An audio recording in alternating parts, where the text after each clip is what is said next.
नगर जिल्ह्यातून हद्दपार केलेल्या गुन्हेगारांचे नगर शहर परिसरातच खुलेआम वास्तव्य असल्याचे समोर आले।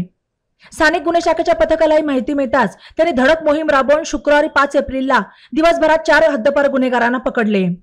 त्यांच्यावर MIDC तोफखाना भिंगार कॅम्प पोलीस ठाण्यात गुन्हे नोंदवण्यात आले।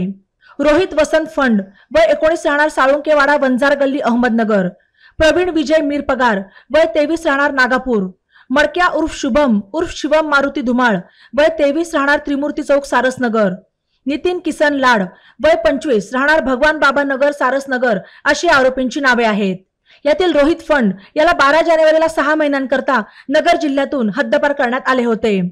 तो घरी सापडल्याने त्याला पकडून तोफखाना पोलिसांच्या ताब्यात देण्यात आले। प्रवीण मीर पगार याला 22 मार्च रोजी 6 महिन्यांकरता नगर जिल्ह्यातून हद्दपार करण्यात आले होते। तो घरी सापडल्याने त्याला पकडून MIDC पोलिसांच्या ताब्यात देण्यात आले। मडक्या उर्फ शुभम धुमाळ याला 22 सप्टेंबर 2022 रोजी 2 वर्षांकरता नगर जिल्ह्यातून हद्दपार करण्यात आले होते। तो घरी सापडल्याने त्याला पकडून भिंगार कॅम्प पोलिसांच्या ताब्यात देण्यात आले। तर नितीन लाड याला 19 मे 2022 रोजी 2 वर्षांकरता नगर जिल्ह्यातून हद्दपार करण्यात आले होते। तो घरी सापडल्याने त्याला पकडून भिंगार कॅम्प पोलिसांच्या ताब्यात देण्यात आले।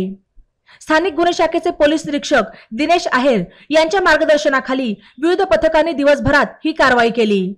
ई नवा मराठा YouTube चॅनलला सबस्क्राइब करा आणि बेल आयकॉनवर प्रेस करा।